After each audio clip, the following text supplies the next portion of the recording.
Welcome to the Confessions Podcast. I'm Cindy Wagman. And I'm Jess Campbell. We're two former in-house nonprofit pros turned coaches and consultants to purpose-driven organizations. After years of building up our separate six-figure businesses from scratch, we've thrown a lot of spaghetti at the wall and have lived to see what sticks. We're on a mission to help other nonprofit coaches and consultants looking to start or scale their own businesses past the six-figure mark by pulling back the curtain. Whether you're still working inside a nonprofit and thinking of one day going out on your own, or you've been running your consulting business for years, you understand that working with nonprofits is just different. We're giving you access to the business leaders who serve nonprofits as their clients. You know, the people who truly get it. No more gatekeeping, no more secrets. This podcast is going to give you an inside look at what running a successful nonprofit coaching and consulting business looks like. Basically, we're asking people how much money they make, how they get paid, and what has and hasn't worked in their businesses. Listen in as these leaders share their insights, their numbers, and the good, the bad, and the ugly when it comes to building a nonprofit coaching or consulting business. We're going to empower you to make the power moves that give you the income and freedom you set out to create from day one. You ready? Let's go. Hey, Jess. Hi, Cindy. So today we are diving into Pinterest, and one of my confessions is that I'm a little envious, maybe a little more than a little, of your Pinterest game. So I'm so glad you invited your Pinterest manager. Is that what you call Presh? Maven, superstar, champion. Yes, Presh Rogers of the Pinning Oasis. Like, so helpful. And what I love is, actually, in this conversation, I feel like you contribute some nuggets of wisdom as well. One of the things you said that I found so helpful is like, so often we think of people behaving as we behave, right? We think of our audience as ourselves, and that's not true. And so looking at audience behavior and how they show up and what they're using Pinterest for to actually guide our decisions was like, mic drop for me.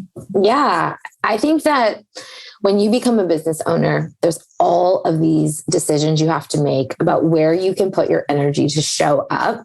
I happened to get lucky 3 years ago by going down the Pinterest rabbit hole.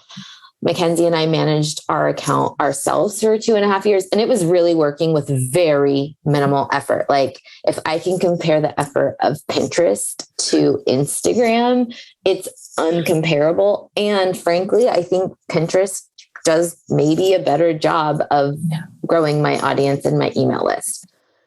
And so it's been really nice to work with an expert, paying the fast pass for someone like Presh, who walks us through all the things you need to do to get started with Pinterest, what you should be putting your energy towards. We talk about a tool called Tailwind, which can make your life so much easier. Paid Pinterest, the whole thing. It's such a great episode. And if it's something you're willing to invest, I think she says at the beginning, anywhere from like 4 to 6 hours a week, it is this kind of, I call it the sleeping giant of platforms, because it has this ability to just do the work way beyond you having to create the content. Well, it's almost like the audience is doing the work for you, right? Because it's a search engine, because people are actively looking for information instead of just following you because they like you or some of your content on Instagram. This is like they're ready to take action. They're ready to consume. And I think that is so powerful. So yeah. Such a great episode. One thing that she said that I think really, we didn't say on the episode, but I'm going to say it now, is we talked about demographics, who is using Pinterest. And one thing that she didn't mention is I think the average income of a Pinterest user is $83,000, which is significantly higher than Facebook, Instagram, and the others. So just to your point, like, people are on the platform, not only in a different mind frame to buy, but they actually have the income to be able to buy. So it's a great episode for anyone interested in Pinterest. Enjoy. And if you're not interested in Pinterest, you should still listen, because you might be. So here's our conversation. Yay. Welcome back to the Confessions podcast with Jess and Cindy. I am over the moon excited to welcome someone that I get to work with on a regular basis, Presh Rogers of the Pinning Oasis, to talk about all things Pinterest, the sleeping giant of online platforms, for you today. Welcome to the podcast, Presh. Thank you for having me. I never heard somebody call it the sleeping giant, but I'm like, that's exactly what it is. That is exactly. So I love it. I'm excited to be here. We're so thrilled. I know Cindy and I might use this as a mini coaching session. So for everyone who doesn't know about Pinterest and your business, can you just start us off with a little bit about who you are and what you do for business owners? So, hey everyone, like she said, I am Presh Rogers and I am the Pinterest badass of the Pinning Oasis. So it's a boutique agency where we help coaches, content creators, online businesses, and all those with content learn how to drive more people and profit to their business by leveraging Pinterest. So that's it in a nutshell. You're amazing. We have been working together for 4 or 5 months now. Oh, is it 6 months now? Oh my gosh. That was that time really fun. 6 months. Time flies. I know Presh is such a thoughtful business owner. She sends these little physical reminders of gratitude every several months. And it's just a really nice way to surprise and delight your clients. I can just speak from personal experience. But let's dive into Pinterest. I think we should just address the top of the question, like why Pinterest? Why would anyone want to invest in Pinterest in their business? Yeah, now it's usually the top question. And my question is usually like, why not? Because it is a search engine. It is not like any, the average social media platform.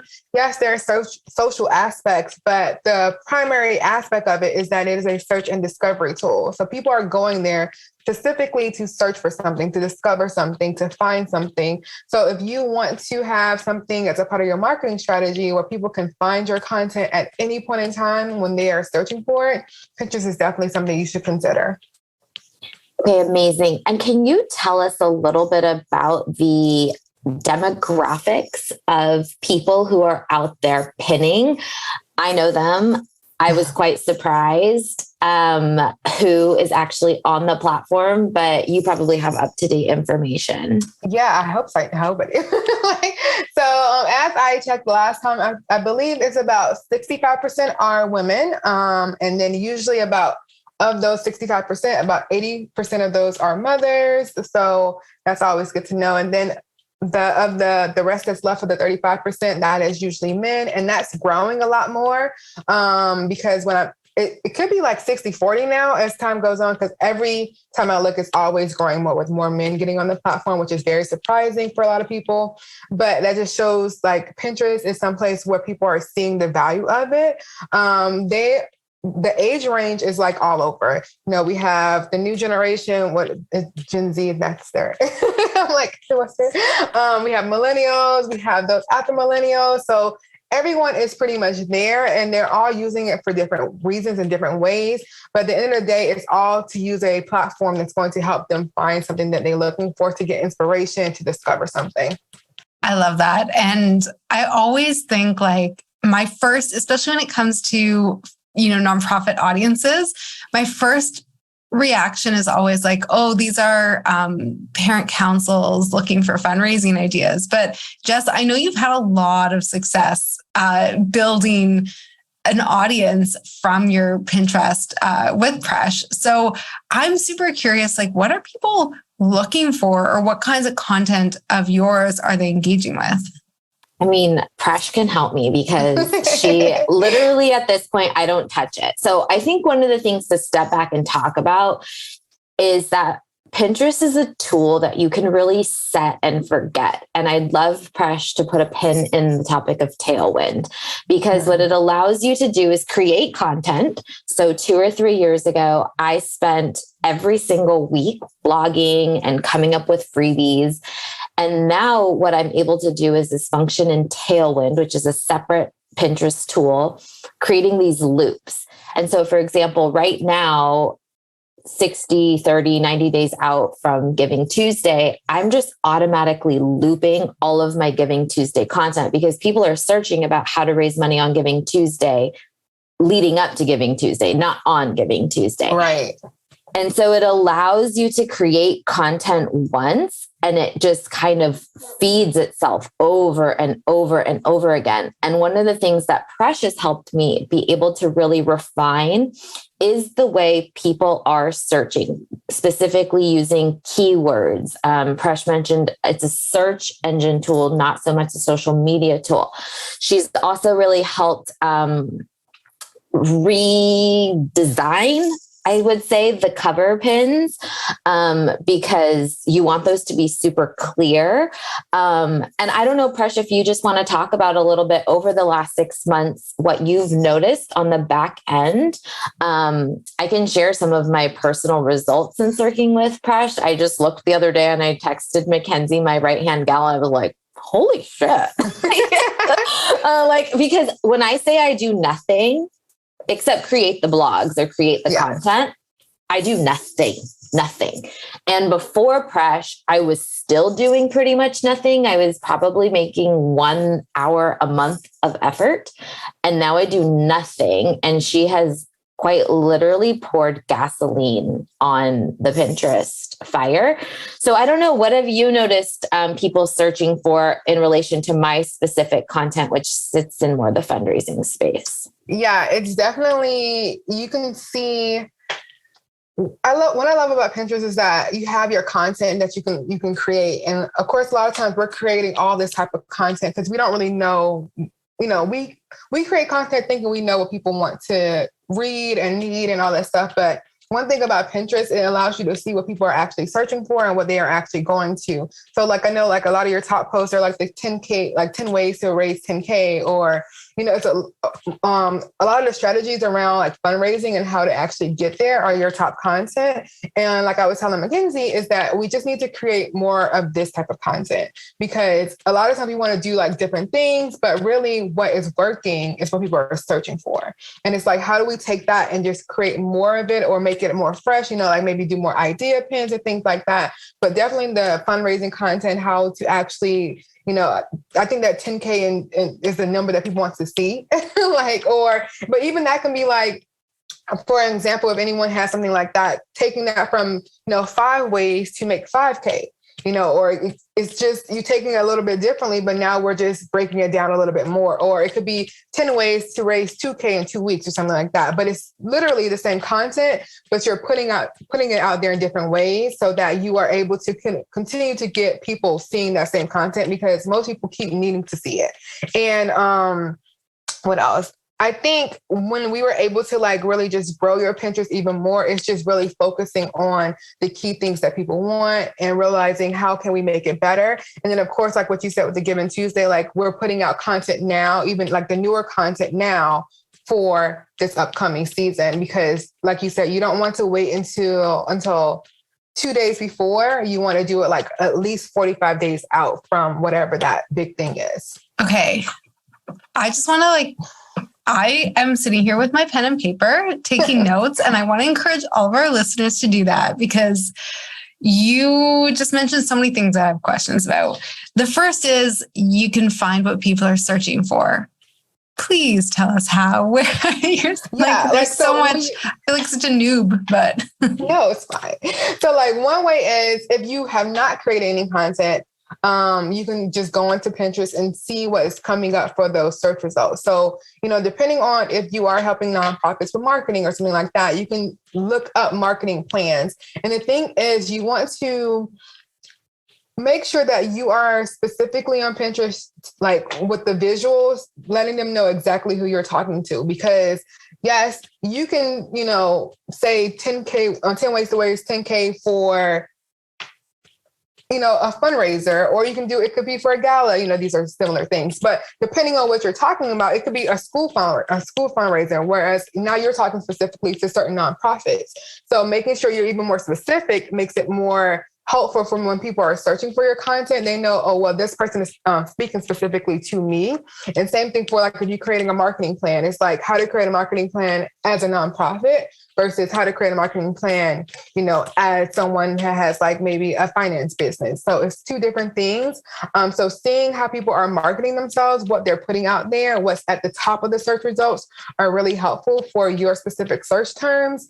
And then on the other end, if you're already creating content, looking at your analytics to see what people are actually clicking on and going to. I too have so many questions and I'm writing them down so I don't forget them. I'm putting myself in the shoes of a listener. They're listening to this. They're like, I've been blogging for 3 years. I've got all this content. I show up regularly on Instagram, which you can also pin loop to. I want to start with Pinterest. What are like the 1, 2, 3 steps to get started so that people listening can experiment with taking action? And can you also talk a little bit about expectations? Because is this an immediate instant gratification? Does this take months and months? What is a reasonable amount of effort one should expect to put into this to see the similar results that I have had? Yeah, so we're going to start with expectations because I think that's just something that people should know. One, Pinterest is definitely a long game. It is not something that is going to work for you overnight, but it is something that I like to say is the gift that keeps on giving because, like you said, you have Giving Tuesday posts from probably 3 years ago that are still relevant, that people can still come across this year. It doesn't make it, it's still something that they can use and find. So just like if you go on Pinterest, I can find things from 4, 5, 6 years ago, probably even 10 years ago, if people still have their blogs up like that, because if it's something that was popular and got to the top of the search results that people are still clicking on, it can still be relevant. Hopefully they've updated the blog post, that's another thing. But you want to make sure that you're giving yourself, if you're a very new account, 6 to 12 months is what you want to give yourself. If you have already been using Pinterest, and like I would say, like with Jess, when she came to me, she's already been using Pinterest. So her account was already in a place where it was already growing, and within 3 to 6 months is when we can start really seeing what is happening with the account. But definitely 6 to 12 months is when you will start really seeing your results and what you're putting in.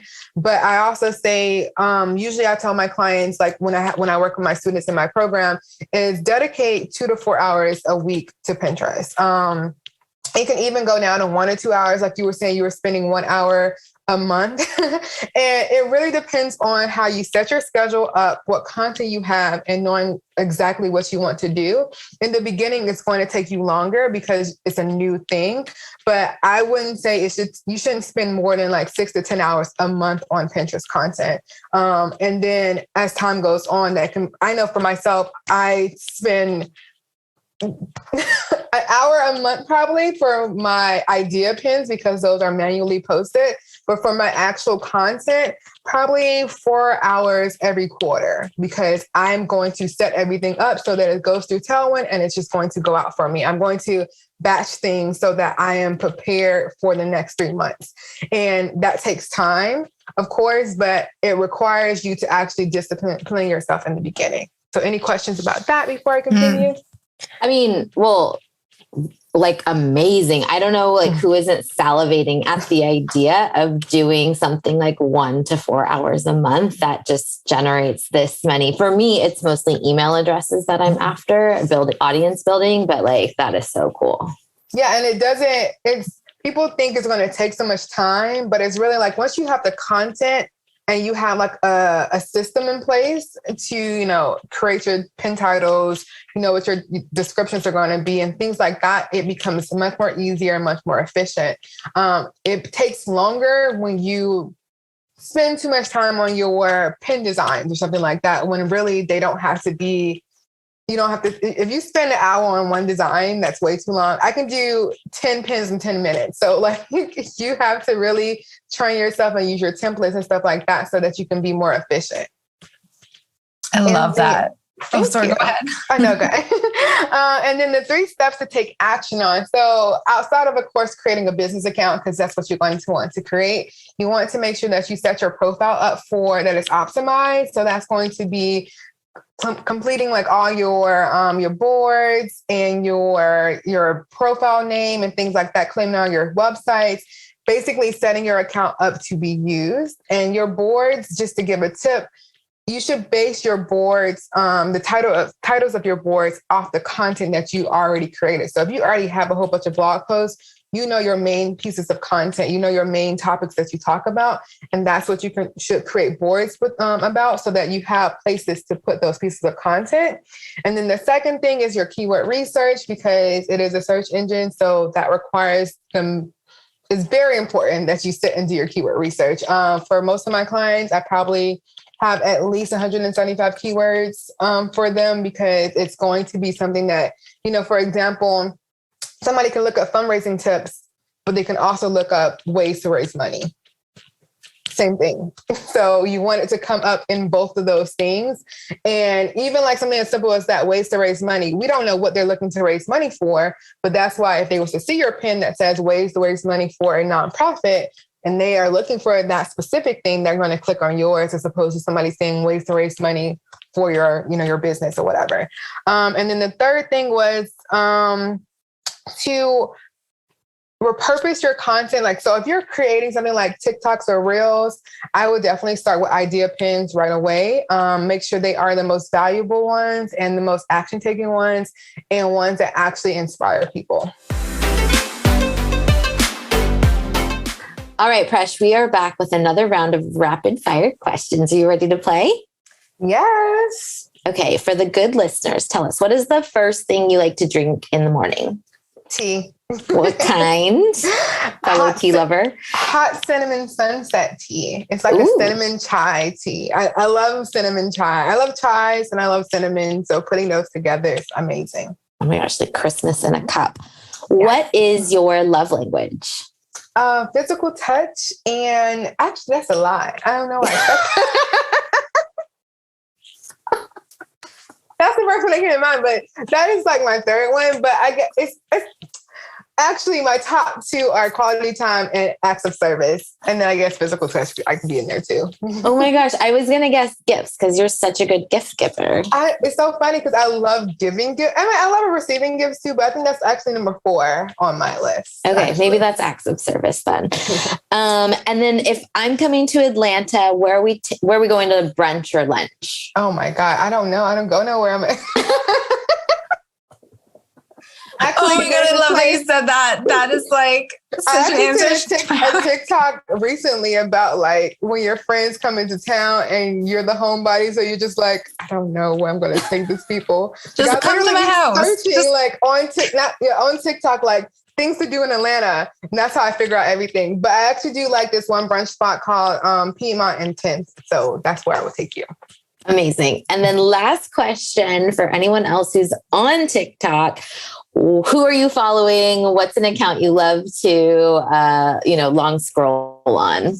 Oh my God. So I actually use TikTok a lot for my other business, which I am an author. So I write fictional books. And so I follow a lot of like book talk. Book talk is wild. Yes. I'm like, I can't even think of names. One of my favorites probably is like Black Romance Connoisseur. I think that's her name on there. A lot of like romance books and just fun stuff. So yeah. Okay. Sorry. I have to squeeze in one more question. Yes. What is the worst book talk recommendation you've ever gotten on? Oh my gosh. There's a lot. I know. It's okay. really you can picky. say something, Colleen Hoover. It's okay. See, I knew you was going to try to go there, but I actually like Colleen Hoover, but like, I get it. Like, I haven't read her books. I read like some of her books, but like another one, like, It Ends With Us. I read that a long time ago, and I'm like, well, I mean, there's a lot of toxic books in here. There's a lot of toxic men, and they didn't end up together. Spoiler alert, sorry. But so I'm like, I don't get the hate so much because at least they didn't end up together. But I get both sides. Okay. But I've had I'm such a picky reader that it's really hard for me to like, for sure read something that I'm seeing recommended. I like 7 Days in June, I think by Tia Williams, but it wasn't as good as the people was making it sound like it's going to be. Like I was like expecting so much, and I was like, all right, y'all, this is okay. Like, I was 4 stars though, but like, I thought it was going to be like a high 5-star read for me, but I am a very picky reader. So there's that. All right. Good to know. Well, thank you for playing. No problem. That was fun. Okay. I have 2 questions. Yes. I want to talk about Tailwind, but then I want to talk about, you mentioned idea pins a couple of times. So I want to talk about what kinds of content we should be putting out there. But before we do, to elaborate on Tailwind, because I've, used things like, can't even remember. Later, maybe. Not for Pinterest, but like we all know like Facebook and Instagram have like where you pre-post stuff. Mm-hmm. But for those, most of the time it's like it's repurposing content, but it's new on that platform. So I would only have one Instagram post, like I wouldn't post the same Instagram post multiple times. Mm-hmm. So I want you to talk about how Tailwind works. Are you actually duplicating pins, or are you promoting pins that already exist, or are you creating new pins but on autopilot? Tell me how that works. Okay, so like when she mentioned the smart loop, that is basically they're putting out in a sense they're duplicating the pin. They're putting it back out there on that specific board. So whatever board she already set up.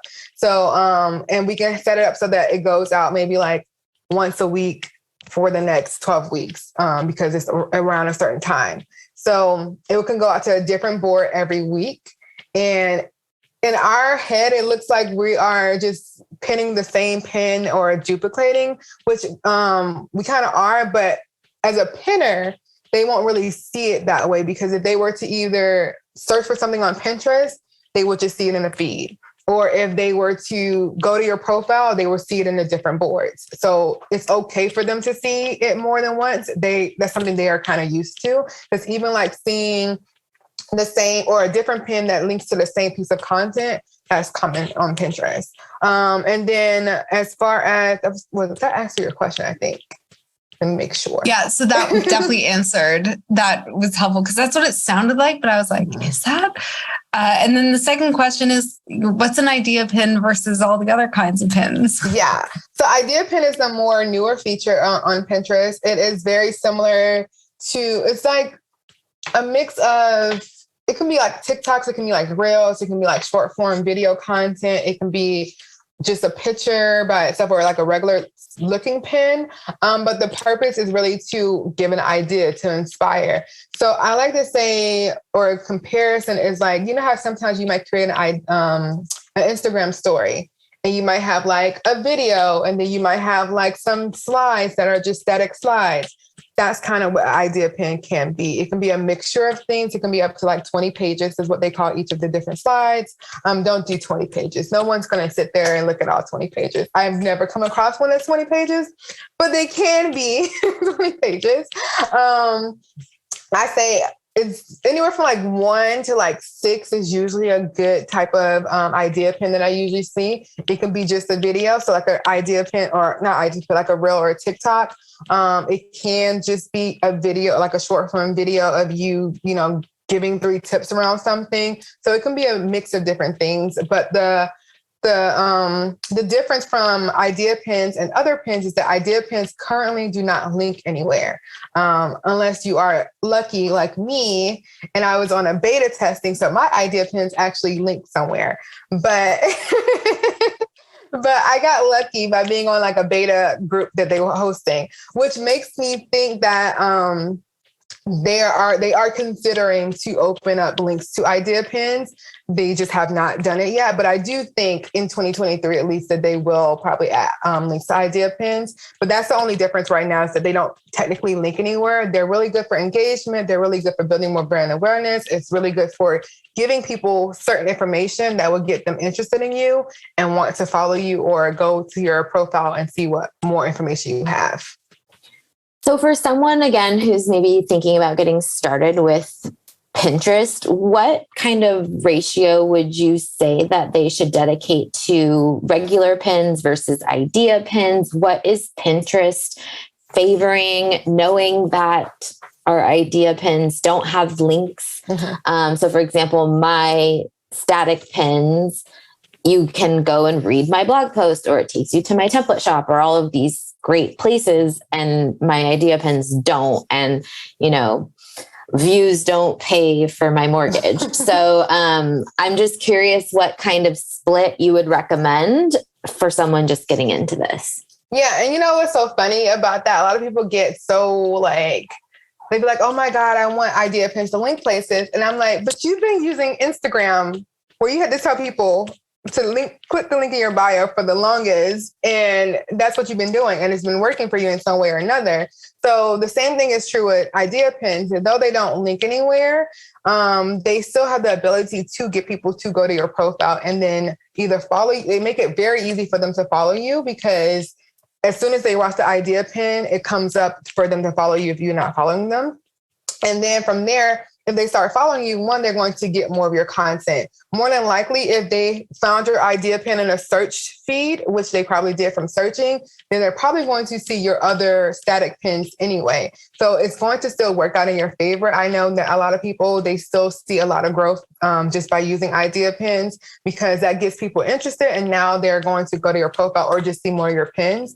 So it's not something that you can't actually grow from. It's just something that's new, and, it's a difference. But I would say you definitely want to always lean into newer features, because they are going to push that more. So I always say have a good balance between your idea pins and your static pins. I always make sure we have static pins going out, because we want those to always be there as well. But I know for most of my clients, I do anywhere between 4 and 8 idea pins a month, just so that we are also leveraging that part of the platform as well. Incredible. So another thing that you have driven for my account, something I had never really dabbled in before working with you, is ads. And so the way our arrangement works is I pay you a flat fee, you take care of all things Pinterest, but then a portion of your services goes to an ads budget.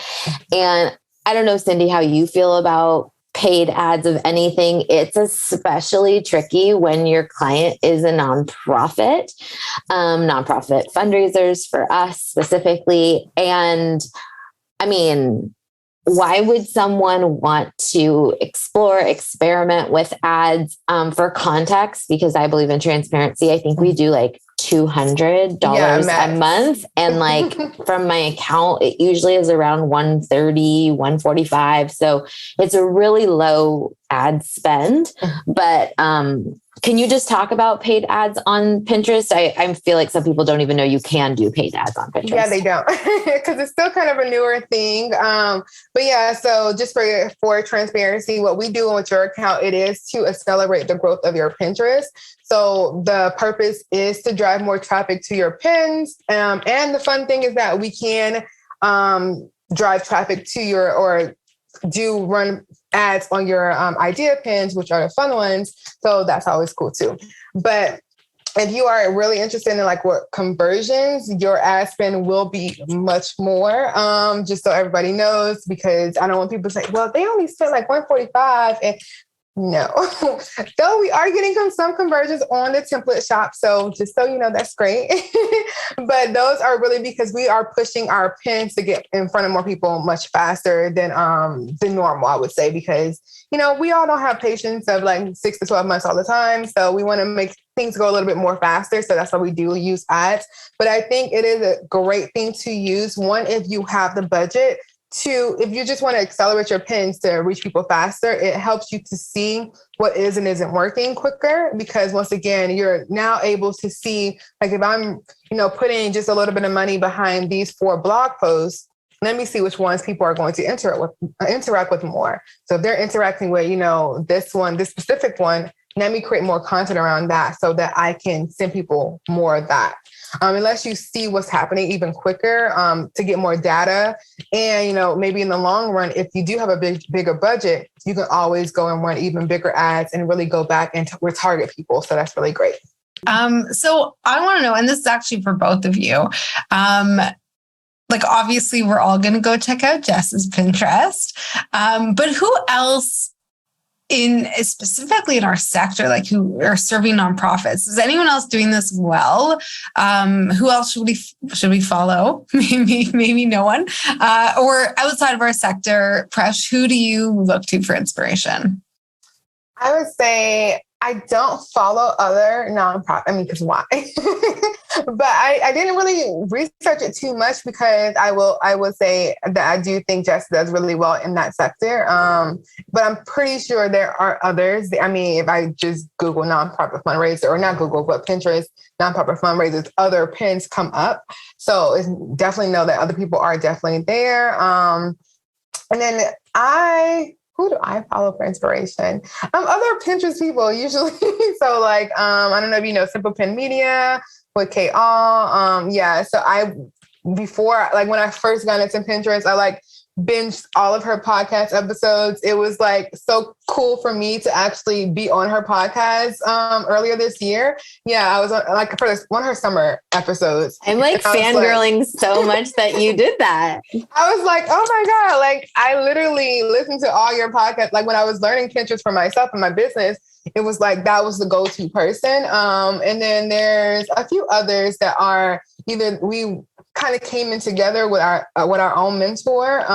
And we have basically still been around because, you know, people kind of leave the space and you're like, oh yeah, you're still here. So that's basically, I would say it's a pretty tight knit when it comes to like the Pinterest, managers and experts and stuff like that. And we pretty much still support each other because it's only but so many of us and there's a lot of clients.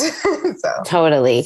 Yes. I too am a big fan of Kate from Simple Pin Media. She does have a fantastic podcast, great email list. She has workshops. She's a really great person. I stay with all her stuff because I'm like, for me, I know that obviously she's been around probably like 3 years before I started my business. So I'm like, you always probably have more knowledge than I do. And that's the hardest part, you know, being an expert in your field is finding somebody that you can, you know, learn from still because we only can know so much. Like I would hate to probably Kate all because like, who do you, you gotta be the top. So Totally. I think Pinterest, as far as examples goes, is a really interesting experiment because I myself am not like a pinner. I'm not like a Pinterest person. And so I think a lot of times when we're marketing our business, we do what we think we would do. And I just got so lucky 3 years ago when I really started accelerating my business in terms of marketing that I caught this idea about doing Pinterest and that it can really be this like little engine that could many, many years down the road. But I don't really follow anyone on Pinterest. I'm not really, even Kate, for example, her aesthetic is so not my aesthetic. So at a first glance, like if I didn't have her in my ear and everything, I would be like, I'm not following her because her aesthetic is not my type of aesthetic. You know what I mean? You know what I mean? She's amazing, but it's just like, it's just totally. That's another thing. Like when I think about it, I can't even think who I really follow on Pinterest. Like I know I follow people, but that's how we go back to like the social media aspect. No one really goes to Pinterest thinking, I'm going to see what this person is up to. We're not going there for that. We're going there for the content. So even if I follow you on Pinterest, it's probably because I just decided to click on the follow button. But usually I'm going to go there and I'm going to specifically search for something unless I'm like pretty sure I can find it on your page. But then it's like, there's so much maybe content there. I might just want to search and see what I find. So that's a really good example of like, yes, we might follow people on Pinterest. Yes, people might follow you, but a lot of the times it's really about your content and not about you as like the person or the business. Mm-hmm. And I would say, if anything, I'm going to Pinterest to search for inspiration. So if I'm searching like gluten-free potato soup recipe and something really catches my eye, I might take that design inspiration and apply that to my 5 ways to raise $5 on Giving Tuesday because it was clear, it caught out from a design perspective, but like, I'm not trying to copy the content. So I think that's also something to remember about Pinterest in general. Inspiration from there. So much inspiration. I'll also just say, like, looking at my Pinterest in real life, just going back to the importance of followers. I have 709 followers. I've been doing this for 3 years, but, and this is because of Fresh, I have 152,000 monthly views. It is my number 2 lead gen source outside of my virtual summits. And before working with Presh, I think it was like a top monthly views, again, doing basically nothing, was like 75, 80K monthly views, which is still a ton. I mean, it's like, I follow some really big marketers who have like 50, 60,000 people followers on Instagram, and like they have less than me on Pinterest. So I'm just saying, it's like, you have accelerated, like I said, poured the gasoline on so much and in ways I could have never done, but it really has been such a low lift, which is such a fresh breath of air. Can I ask go ahead about conversions before you go, Presh, or maybe you can answer this, because like at the, we talked about for Jess, her goal is email acquisition. And so you have like high engagement. Do you have an idea of like list growth or email acquisition from that? We don't, because is Jess in trouble? Tell me Jess is in trouble. No, her email platform is, well, where we send the emails or the people to on Pinterest, we can't track anything because we can't put any of the tags on there. So we can't see like where, like what is actually coming from Pinterest or anything like that. So I tried to get her to put it on her website so that we can have a thank you page. Is this just website, like pixels that you just don't have on, or is there something last month anyway? But Totally. I know Mackenzie's on Team Presh for this, I'm sure. So I use Flowdesk as my email service provider, is my email opt-in page, but my website is hosted on Squarespace, and the pins, which many a times run to my blog posts, are on Squarespace. And so sometimes there's the disconnect between where you read the content and you opt in for the email. And so it's been hard to track. That being said, I am not at a phase in my business where I am promoting a lot of opt-ins like ever at all. And I am still consistently growing my email list without doing anything. And I know that they're coming from Pinterest because no one is just like finding out in they're not coming anywhere else. No. So I know that that's for sure. I'll also say I launched my template shop in late May. So it's only been, what is that, like 5 months or something? And so as Presh mentioned, it takes 6 to 12. And so our new strategy is, I think, to pour more gasoline on the template shop fire so that we can see how those convert. I can tell you right now that, again, I'm not really promoting that ever, and I'll just get sales. And I'm like, cool. But I can't wait that to like be more consistent. And we're working on some of that behind the scenes. Yeah, definitely. I know it's one of those things where it's good to pay attention to certain things, and even knowing like your website traffic. So like if you're seeing like, you can look on the back end and see like if this amount of traffic is coming from Pinterest, like then I know that some of these people probably are signing up. And comparing those things, because a lot of times I have clients who, they're maybe not getting conversions in the way that they want from Pinterest. And then I also ask them, but how many people are actually going to your website from Instagram? And they're like, oh, well, yeah, but more people are coming from Pinterest. So maybe they're not converting right now because one, people from Pinterest are going to be new to you. They're going to be cold traffic. So you have to warm them up. Then you have to get them used to you, but you're getting more people seeing you from a certain platform than you are from another. You have to know that it might just take a little longer. And a lot of times people are so used to, which is weird because Instagram doesn't work as fast as we think. We've just been using it for so long that these people are literally have been following us for like, months or half a year. And then they make a sell or make a, invest in us. But it's like, they've actually been there for a long time. So you can't expect it to work the same or at the same rate. So it's always good to see the differences and know that the platforms are going to be used for different reasons. And I think one of the main things with Pinterest, it is going to get you more awareness, get your content in front of more people, especially new people. That's such a good point. I'll also just say that I know people come from Pinterest because they tell me. In fact, one of the nonprofits, I talk about them all the time. They've become a favorite client of mine is Tender. Jay Cena found me on Pinterest.